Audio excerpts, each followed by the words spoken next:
Due to nuclear energy testing conducted by the US government, such intense radiation spread everywhere that it began converting humans into creatures capable of killing anyone. This amazing story begins by showing a very abandoned place. At the same time, we are also told that people used to live in this area earlier. But to strengthen its weaponry, the US government carried out some nuclear testing here. As the radiation from this nuclear energy gradually began to spread, its effects started appearing in the genetics of the people living nearby. The problem became that the genetics of everyone in that area changed drastically. The coming generations were born completely mutated, with body structures that were very different from normal humans. But no one had expected that this condition would become so dangerous and terrifying. Now, we are shown a fuel station located in that same area, where an old worker was present. While the worker was sleeping peacefully, he heard some sounds from outside. When he stepped outside to check, no one was there. But he was talking to someone, saying, "I can't help you." We'll find out soon who he was talking to. When the worker came back into his house, he found a bag placed there. As he brought the bag inside and started checking it, he found many valuable pieces of jewelry inside. Seeing the jewelry made him very happy because, obviously, he was quite poor, and these things meant a lot to him. Along with the jewelry, he also found a box inside the bag that contained human organs. This made him realize that this might be part of some trap. Then, we see someone sneaking into the house from behind, meaning the worker had now fallen into the trap he had feared for so long. After some time, we are shown a family traveling through that same abandoned area. They were heading toward California and had stopped here to refuel. The family included an old man named Bob and his wife Ethel. They also had 2 daughters and a son. One daughter, Lynn, had come with her husband, Mike. The other daughter was named Lisa, and the youngest son was Ben. They also had 2 dogs with them, who were part of their family. While Bob was filling fuel in his car, the same old worker arrived. Bob began talking to him and told him that they needed to get to California. The worker then suggested a shortcut, pointing to an alternate route that would get them to California faster. Bob took the worker's advice, filled up the fuel, and set off on that path. The area around them was completely deserted. There was no one in sight. As they kept driving forward, suddenly they saw some spikes on the road. These were sharp spikes that completely burst their tires, and the car lost balance and crashed into a rock. They could no longer move forward like this. Everyone started slowly getting out of the car and trailer. Shockingly, the 2 dogs suddenly ran off, possibly because they heard some sounds and started chasing them. Bob's youngest son, Ben, was very attached to the dogs. So he ran after them to bring them back. Meanwhile, Bob and Lynn's husband Mike noticed that there was nothing available for miles around. And now they had come quite far from the fuel station too. So Bob said they needed to go back to the fuel station for help. There was no point in continuing forward. Everyone was a bit worried now. It was very hot, and there was no one around. That made them feel uneasy. We then see Ben returning, bringing the 2 dogs with him. But from a higher elevation, we see someone, a person, watching them. This means that someone else was present there, spying on the family. Bob then decided, along with Mike, that they would head in 2 different directions. That way, it would be easier to get help or reach the fuel station faster. They both chose their routes and set off to look for help. But neither of them had any idea that their family's life was about to change forever, and that this trip might be the last trip of their lives. Bob even gave Mike a gun for protection. But Mike didn't really believe in such things. He felt he didn't need such things and decided to go without it. So Bob handed the gun over to his younger son, Ben. The rest of the family stayed behind at the location, waiting for everyone to return. Now, when Bob's other daughter Lisa opened the trailer door, one of their dogs suddenly ran outside. It seemed like the dog had sensed something. It was constantly pointing in a specific direction and running toward it. Ben couldn't just let his dogs go like that, so he followed them once again. After some time of running and following the dogs, he reached a rocky, hilly area. But this time, he was completely shocked. One of the dogs had been killed by someone. Ben was terrified. Who could possibly be here? Things were becoming stranger and scarier. When Ben tried to return to his family in fear, he slipped and fell into a cave. He got seriously injured and eventually lost consciousness. After a short while, we see someone approach and touch Ben. It was a little girl named Ruby, but her entire body was completely mutated. She looked somewhat human, but didn't appear entirely normal. Ruby didn't come to harm Ben. In fact, she was looking after him, making sure her brother, named Goblin, didn't find and hurt him. We then see Ruby's brother, Goblin, up above, who had killed Ben's dog and started eating it. He looked like a complete zombie, his face disfigured and terrifying. This may just be the beginning of encounters with people who have been genetically mutated due to radiation. But things are about to get even worse. Now we're shown Mike, who while traveling ends up in an abandoned area where many broken down cars are scattered around. As Mike checks them out, he realizes none of the vehicles are operational. But the fact that so many cars were found in such a remote, barren place seemed very suspicious. Mike understood that he wasn't going to find anything useful here, and worse, with no one around, he couldn't even get help. So he decided to head back. On the other side, Bob finally reached near the fuel station in search of help. Bob was now desperately trying to reach the fuel station and find that worker who could help him. But even after calling out loudly, the worker wasn't coming out. When Bob went inside to check, he found the place completely messed up, with papers and equipment scattered everywhere.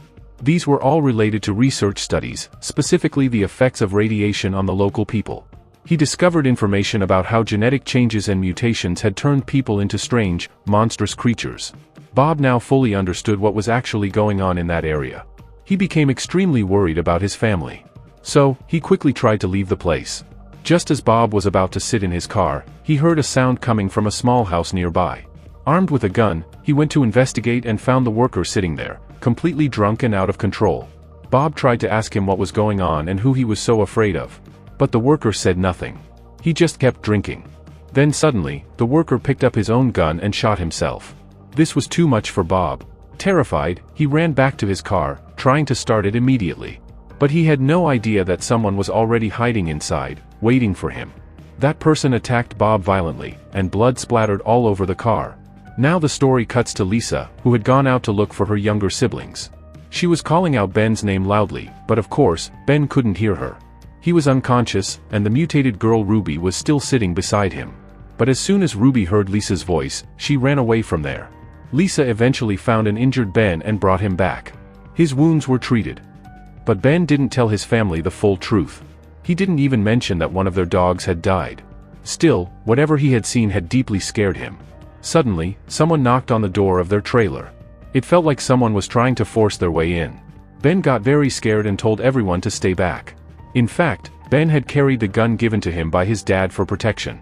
He slowly stepped outside to see who was at the door. Suddenly, Mike appeared. Ben panicked at first but was relieved to see that it was just Mike. They all went back inside the trailer and began talking. When Mike found out that Bob still hadn't returned, he grew concerned.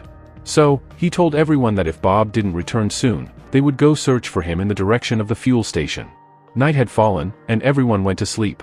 Mike and Lynn slept in the car, while the rest stayed inside the trailer. But Ben couldn't sleep, something was deeply troubling him. He stepped outside again, keeping the gun close by. He had understood by now that they could be attacked at any moment. After all, someone, or something, had killed his dog.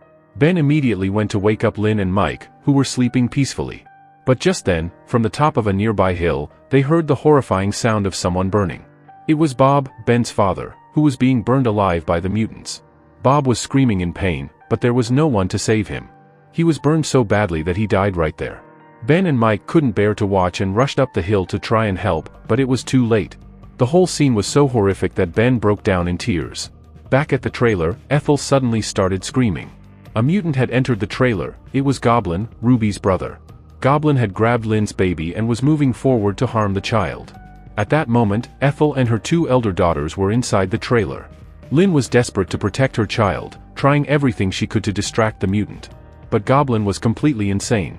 He even had a gun, and with that, he shot Lynn first. When Ethel tried to attack him in defense, he shot her too. Sadly, both the mother and daughter were killed. Hearing the sound of so many gunshots, Mike immediately ran toward the trailer.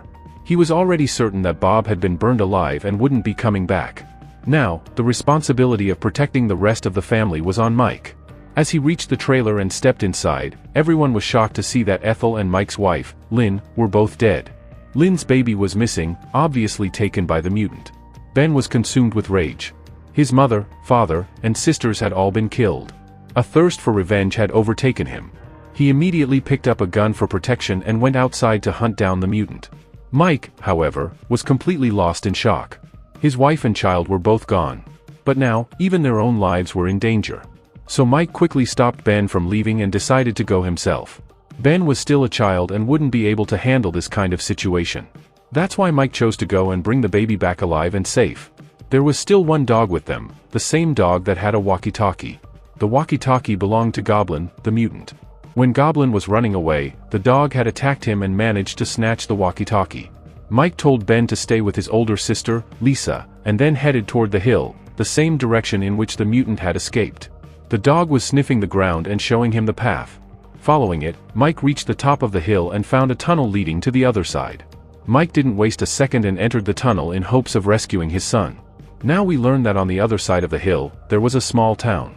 But it looked completely barren and desolate. At first, Mike saw many dead bodies lying around. But eventually, he realized that some people were still living there, though mutated and deformed due to radiation. Their genetics had been so severely damaged by radiation that their body structures were vastly different from normal humans. If any normal human saw them, they'd be terrified. Mike went from house to house, searching for his son, afraid these people might hurt him. Luckily, he finally found his son in one of the houses. But there was a fat mutant woman there, who was taking care of the child. Mike waited patiently for the right moment, when she was distracted, and as soon as he got the chance, he picked up his son and tried to leave. But unfortunately, the fat mutant noticed him and attacked, knocking Mike unconscious. A while later, when Mike regained consciousness, he found himself locked inside a tub. In this place, human life had no value. Mike somehow managed to escape and began searching for his son again, moving through various houses. By now, Mike fully understood, these people did not spare humans. The mutation they had undergone was extremely unnatural and terrifying. After more searching, he encountered a man whose body was entirely deformed, clearly the leader of these mutants. That mutant told Mike the truth, that their condition was caused by the radiation from the US government's nuclear testing, conducted without their consent. They once lived peacefully in this town, but the radiation had completely destroyed them and future generations. Their condition deteriorated so badly that they could no longer live normal lives. So, the mutants decided that any human who passed through their area would be killed. In fact, the mutant leader even ordered another mutant to kill Mike's son. Suddenly, another man entered and began violently attacking Mike. Mike defended himself and managed to use the attacker's own weapon against him. After a fierce struggle, Mike finally killed him. Now, his only goal was to save his baby at any cost. He kept searching house after house, finding children in some of them, but their faces were horribly disfigured due to mutation. Their condition was so terrible, they couldn't even eat properly. Then, the same mutant who had been ordered to kill Mike's son reached the spot, only to discover a pig in place of the baby. The baby had vanished. In fact, it was the good mutant named Ruby who rescued Mike's child. Ruby was not evil like the other mutants. She had also cared for Ben when he fell down the cliff. Had she left him alone, her brother Goblin would surely have killed him. Instead, Ruby carried Mike's son safely away from danger. Meanwhile, Ben was back by the trailer with his sister Lisa.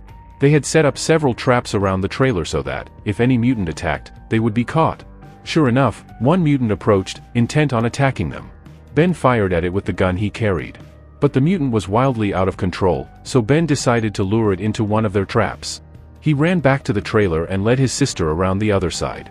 As soon as that foolish mutant opened the trailer door, a massive blast went off, and the mutant was killed instantly in the explosion. Lisa then waited anxiously at the trailer, hoping for Mike's return. When Mike finally emerged from the abandoned town, Ruby appeared holding his son. Seeing her, Mike immediately pointed his gun, fearing she might harm his child. But Ruby only stepped forward to hand him his son. It became clear she was not Mike's enemy, she had come to return his boy. As Mike held his son, Ruby noticed her brother Goblin sneaking up with a gun raised to shoot. Without hesitation, Ruby dashed between them and tackled Goblin, then jumped off a ledge with him to stop his attack. Both siblings fell onto the rocks below and died instantly from the height of the fall. At that moment, Ruby sacrificed her life to save Mike and his child. Mike was shocked and began to realize, even inside a mutant, humanity still existed. And obviously, if you really think about it, these mutants had been wronged. The US government's unauthorized experiments were completely illegal. Now, somehow, Mike managed to get back to Ben and Lisa with his baby. Seeing them safe and alive, Ben and Lisa were overjoyed. But Mike was seriously injured, and possibly infected by the mutants. He hadn't revealed this yet. Still, Mike told Ben and Lisa, now we have to survive. We must leave all of this behind and focus on staying alive, and eventually, finding a way out of here. They all seemed somewhat relieved, believing that all the mutants had been killed.